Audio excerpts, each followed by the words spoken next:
ॐ यं ब्रह्मा वरुणेन्द्ररुद्रमरुतः स्तुन्वन्ति दिव्यैः स्तवैर्वेदैः साङ्गपदक्रमोपनिषदैर्गायन्ति यं सामगाः ध्यानावस्थिततद्गतेन मनसा पश्यन्ति यं योगिनो यस्यान्तं न विदुः सुरासुरगणा देवाय तस्मै नमः।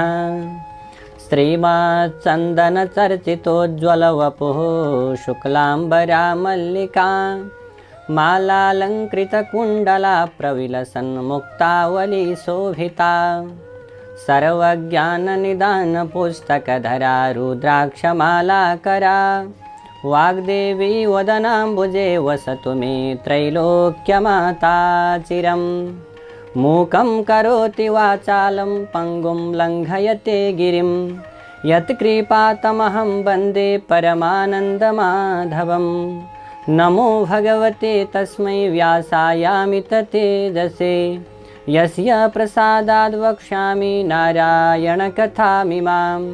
नारायणं नमस्कृत्य नरं चैव नरोत्तमं देवीं सरस्वतीं व्यासं ततो जयमुदीरयेत्। श्री स्वस्थानि परमेश्वर्यै नमो नमः। अथ अष्टाविंशोऽध्यायः।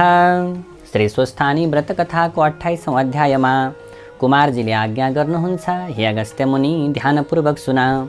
चन्द्रावती पुत्र वधुले आफ्नो कष्ट र त्यसबाट उद्धार भएको सारा वृत्तान्त वर्णन गरेको सुनेर मनमा नै अत्यन्त प्रसन्न भएकी गोमा ब्राह्मणीले हे श्री स्वस्थानी जगदीश्वरी भनेर हृदयले सम्झँदै अञ्जली जोडेर हात जोडेर भन्न लागिन्, हे चन्द्रावती बुहारी, तिमी धन्य रहिछौ। त्यस्तो दुर्दशामा परेर पनि जगदीश्वरी श्री स्वस्थानीको भक्ति गर्न सक्ने तिमी धन्य छौ, अर्थात् तिमी अत्यन्त धन्य हौ। अब म पनि आफूले दुःख पाएको र उनी ईश्वरीको करुणाले यो अवस्थामा आइपुगेको यथार्थ वर्णन गर्दछु, सुन। तिम्रो पति श्रीमान नवराज आफ्ना पिताको खोजी गर्न हिँडेपछि तिमी पनि माइत गयौ। घरमा मै एक्लै हुनाले अर्काको ढिकीजाँतो गरेर धागो काटेर अनेक दुःख सहेर दिन बिताइरहेकी थिएँ। संयोगले एक दिन सप्तऋषिहरू आउनुभयो र मैले दुःख पाएको जानेर ठुलो करुणा गरेर हे गोमा ब्राह्मणी श्री स्वस्थानी परमेश्वरीको व्रत गर, तिम्रो सबै कष्ट नाश होला भनेर व्रतको विधान समेत बताएर त्यहाँबाट जानुभयो।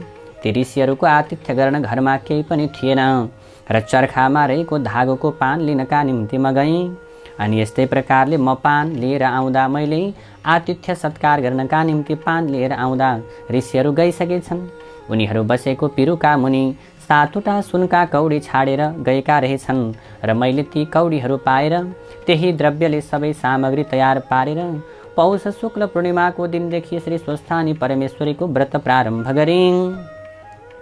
अनि महिना दिन अर्थात् माघ शुक्ल पूर्णिमाको दिन व्रत पुरा गरेर प्रसाद झिकेर श्री स्वस्थानी परमेश्वरीलाई मनले बारम्बार सम्झिरहेँ र राति जागराम बसेँ।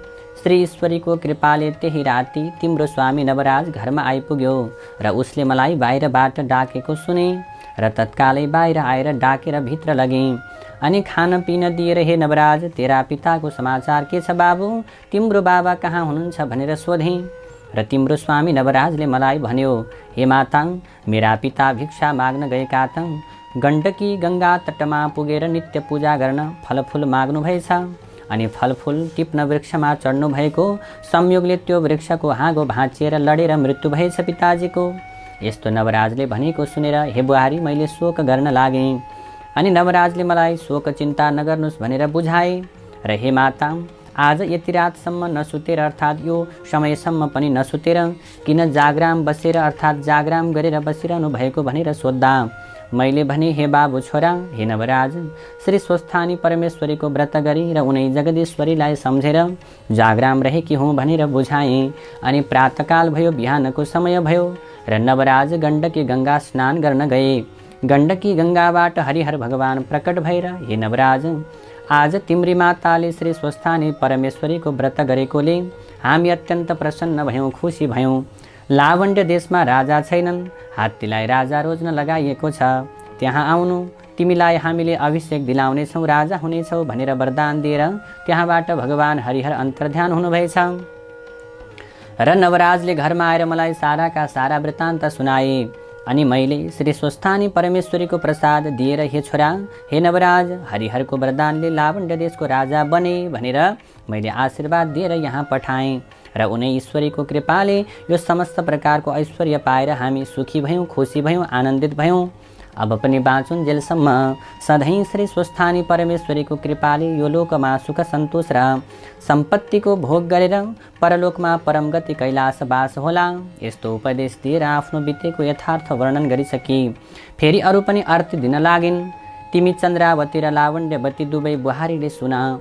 जस्तै श्री सूर्यनारायण नभएको दिनमा र चन्द्रमा नभएको रात उज्यालो अर्थात् शोभित हुँदैन, त्यही प्रकारले त्यही तरहले प्रत्येक मनुष्यको पनि घरमा असल स्वभाव भएकी पत्नी छैनन् भने, पति छैनन् भने त्यो घर सप्रिँदैन। अब मेरो वृद्धावस्था भयो, म त बुढी भएँ। तिमी दुवै दिदी बहिनी आपसमा मिलेर यो राज्य लक्ष्मी थामेर मेरो छोरा नवराज राजाको सेवा गरेर अनि अत्यन्त आनन्दसँग मेलमिलापपूर्वक बस। यस्तो चन्द्रावती रानीलाई शिक्षा दिएर ढुकुटीको साँचो पनि सुम्पिदिन्। अनि चन्द्रावती रानी र लावण्यवती रानीले पनि हे आमा, हे माता, हजुरको तपस्याले हाम्रा स्वामी राजा हुनुभयो, हामी दुवै रानी हुन पायौँ, महारानी भयौँ, हजुर धन्य धन्य हुनुहुन्छ भनेर आफ्नै सासू गोमा राजमाताका चरणमा दण्डवत प्रणाम गरेर सदैव श्री स्वस्थानी परमेश्वरीको भक्तिमा चित्त लगाएर आपसमा मिलेर नवराज राजाको सेवा गरेर राज्यको सुख भोग भोग्दै अत्यन्त आनन्दपूर्वक रहँदा भए फेरि कुमारजीले आज्ञा गर्नुहुन्छ। कुमारजीले भन्नुहुन्छ, हे अगस्त्य मुनि, जो मनुष्य श्रद्धा र भक्तिका साथमा माघ मासको माहात्म्य सुन्ला, माघभरि के गर्ला, माघको महिनाभरि माघ स्नान गर्ला, माघ स्नानका साथै माघभरि विविध प्रकारका वस्तु दान गर्ला, त्यस्तै गरेर जो दुखी छन्, अर्थात् जो दरिद्री छन्, जसको भोजन गर्ने व्यवस्था छैन, त्यस्ता दुखीहरूलाई खिचडी खुवाउला र साथसाथै श्री स्वस्थानी परमेश्वरीको व्रत पूजा र आराधना गर्ला अथवा सम्पूर्ण माघ महात्म्य सहितको श्री स्वस्थानीको कथा सुनाउला अथवा स्वस्थानीको महिमा लेखिएको वा छापिएको पुस्तक घरमा राख्ला। त्यसका घरमा दुःख दरिद्रताको बास कहिल्यै पनि हुने छैन।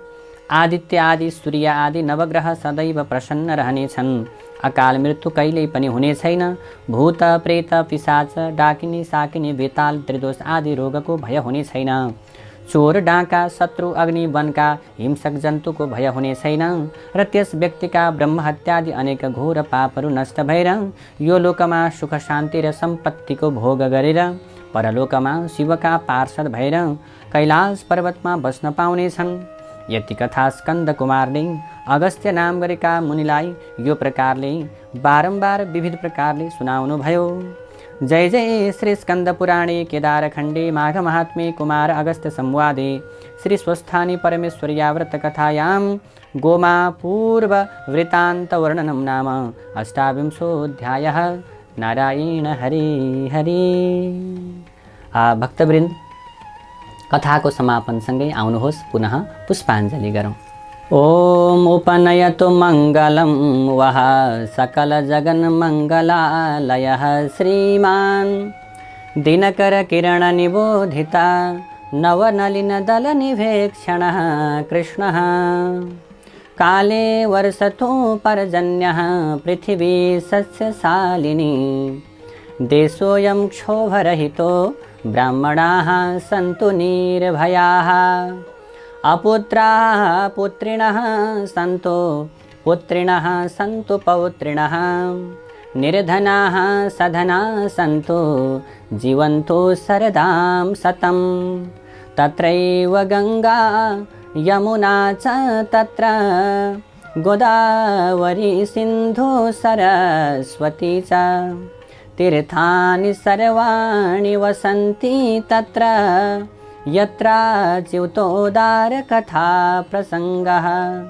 या कुन्देन्दुतुषारहार धबला या शुभ्रवस्त्रावृता या वीणावरदण्डमण्डितकरा या श्वेतपद्मासना या ब्रह्माच्युतशङ्करप्रभृतिभिर्देवैः सदा वन्दिता सा मां पातु सरस्वती भगवती निःशेषजाड्यापहा। कायेन वाचा मनसेन्द्रियैर्वा बुद्ध्यात्मना वा प्रकृतिस्वभावात् करोमि यद्यत् सकलं परस्मै नारायणायेति समर्पयेतत् नारायणायेति समर्पयेतत्। श्रीस्वस्थानि देव्यार्पणमस्तु।